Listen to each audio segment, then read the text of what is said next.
In the heart of Ravenwood County stood the abandoned Carnival grounds, a place forgotten by time and haunted by memories of joy long lost.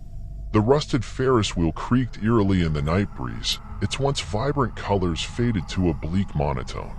The ghostly remnants of carousel horses swayed gently on their poles, their paint peeling and eyes empty, as if waiting for the laughter of children that would never come. For years, the townspeople whispered of the curse that had befallen the carnival rides, rumors of a dark presence that lurked among the decaying attractions. No one dared to venture near, except for a group of misfit teenagers looking for thrills on a moonless night. Ethan, the daredevil of the group, led the way, his flashlight cutting through the dense fog that clung to the twisted metal of the rides. His friends, a timid bookworm named Lily, a sarcastic jock called Jake, and a quiet artist named Mia, followed close behind, their hearts racing with a mixture of excitement and fear. As they approached the carousel, the air grew colder, and the faint sound of music drifted through the silence. Ethan's pulse quickened as he scanned the empty seats, his eyes widening in disbelief as he saw shadowy figures materialize on the horses. "Guys, do you see that?" he whispered, his voice trembling with uncertainty. Lily gasped, her grip tightening on Jake's arm. What are they?" Mia stepped forward, her fingers itching to capture the ethereal scene on paper. "I think they're ghosts." The carousel began to spin slowly, the spectral riders moving in perfect harmony with the music that played from an unseen source. Their faces were twisted in expressions of joy and sorrow, their eyes fixed on the intruders who had disturbed their eternal ride. Ethan felt a chill run down his spine as he watched the ghostly figures draw closer, their presence oppressive and cold. We need to get out of here," he stammered, his bravado crumbling in the face of the supernatural. But before they could flee, a voice echoed through the darkness, a voice that seemed to come from everywhere and nowhere at once. "Welcome, travelers, to the Forgotten Carnival. You have awoken the spirits of the past, and now you must pay the price." The teens froze, their hearts pounding in unison as a figure emerged from the shadows. It was a tall, gaunt man dressed in tattered carnival attire, his face obscured by a mask of cracked porcelain. He beckoned them closer, his voice a seductive whisper that sent shivers down their spines. "I am the ringmaster, keeper of this cursed carnival. You have trespassed on sacred ground, and now you must face the consequences." Ethan and his friends exchanged nervous glances, their fear threatening to overwhelm them. But Lily, the voice of reason in their group, took a step forward, her eyes blazing with determination.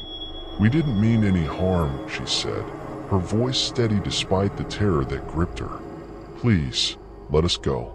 The ringmaster's laughter filled the night, a hollow sound that sent chills down their spines. "Oh, but my dear, you have already sealed your fate.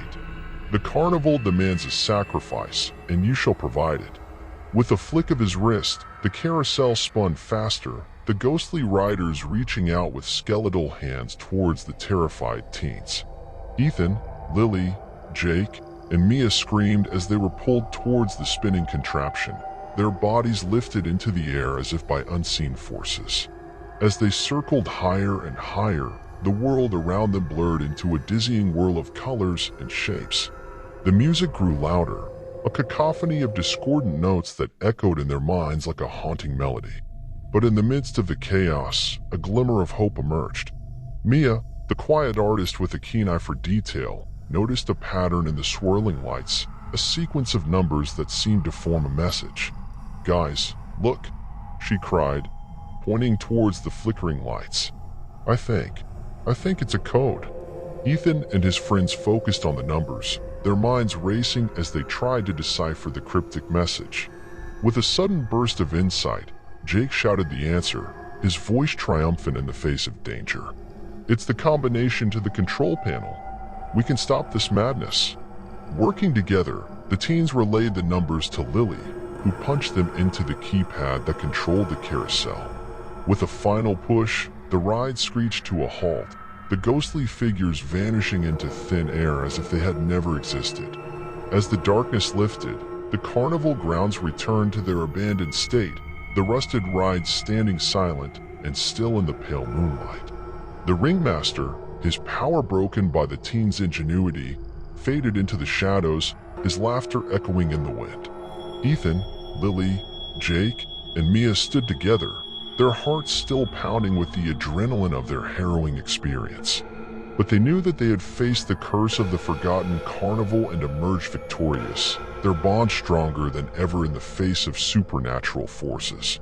And as they made their way back to the safety of Ravenwood County, they carried with them a story of courage and friendship, a tale of the night they faced the ghosts of the past and lived to tell the tale.